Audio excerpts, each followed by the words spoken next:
نماز کے دوران رکعتیں بھولنے کا مسئلہ اکثر مسلمانوں کو درپیش آتا ہے، اور پھر وہ پریشان ہو جاتے ہیں کہ اب ہمیں 3 اور 4 میں ڈاؤٹ ہو رہا ہے تو ہم 3 سمجھ کے پڑھیں یا 4 سمجھ کے پڑھیں، کیا کریں؟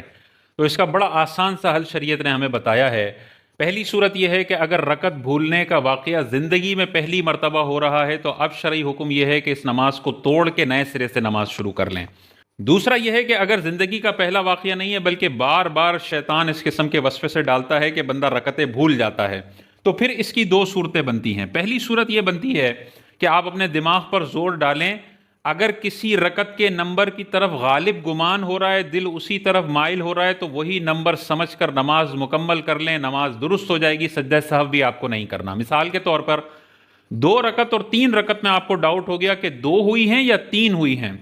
اور آپ نے دوران نماز پڑھتے ہوئے فوراً غور و فکر کیا اور آپ کو یاد آ گیا، غالب گمان ہو گیا کہ میرا ذہن اس بات کی طرف زیادہ مائل ہو رہا ہے، غالب گمان ہو رہا ہے کہ 3 ہوئی ہیں 2 نہیں ہوئی،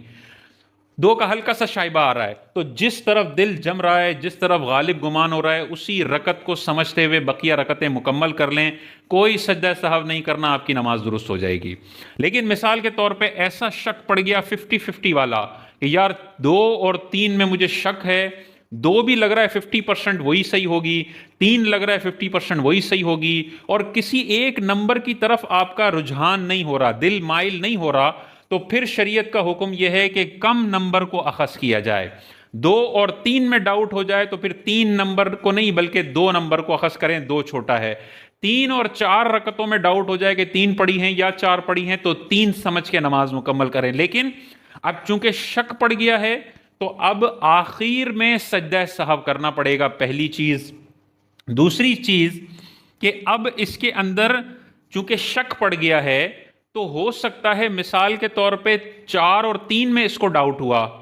اس کے لیے حکم ہے کہ کم نمبر کو اخذ کرے، 3 کو، لیکن اس کا بہت زیادہ امکان ہے کہ جس کو یہ تیسری سمجھ رہا ہے نا وہی چوتھی ہو،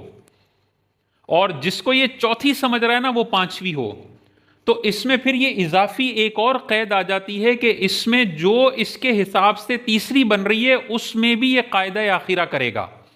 مثال کے طور پر 3 اور 4 میں اس کو ڈاؤٹ ہوا اور دونوں 50-50% ہے، کسی ایک طرف رجحان نہیں ہو رہا، تو کم نمبر کو سلیکٹ کرے گا، 3 کو۔ لیکن 3 کو سلیکٹ کرنے کے بعد جب 3 میں 2 سجدے کر کے وہ اٹھے گا تو سیدھا کھڑا نہیں ہوگا بلکہ تیسری میں بیٹھے گا اور التحیات پڑھے گا۔ کیوں پڑھے گا؟ احتیاطاً،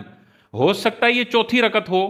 جب چوتھی رکعت ہو سکتی ہے تو چوتھی میں تو التحیات میں بیٹھنا نماز کے فرائض میں سے ایک فرض ہے، قاعدہ آخرہ فرض ہے، وہ نہیں چھوڑا جا سکتا۔ تو اگر تیسری اور چوتھی میں ڈاؤٹ ہوا اور اس کو کوئی رجحان نہیں ہو رہا تو تیسری سلیکٹ کرے، اس تیسری میں بھی التحیات پڑھے گا، پھر کھڑا ہوگا چوتھی کے لیے، چوتھی مکمل کرے گا، چوتھی میں التحیات پڑھے گا، درود پڑھے گا، ایک طرف سلام پھیرے گا، 2 سجدے کرے گا، یہ سجدہ سہو ہو گیا، دوبارہ التحیات پڑھے گا، درود ابراہیمی پڑھے گا، دعا پڑھے گا اور سلام پھیر دے گا، یہ اس کی نماز بالکل مکمل ہو گئی۔ 2 اور 3 میں ڈاؤٹ ہو رہا ہے اور کسی ایک طرف رجحان نہیں ہے تو 2 کو سلیکٹ کر کے نماز پڑھ لے، 2 پہ تو وہ التحیات میں بیٹھے گا، تیسری میں بھی بیٹھے گا،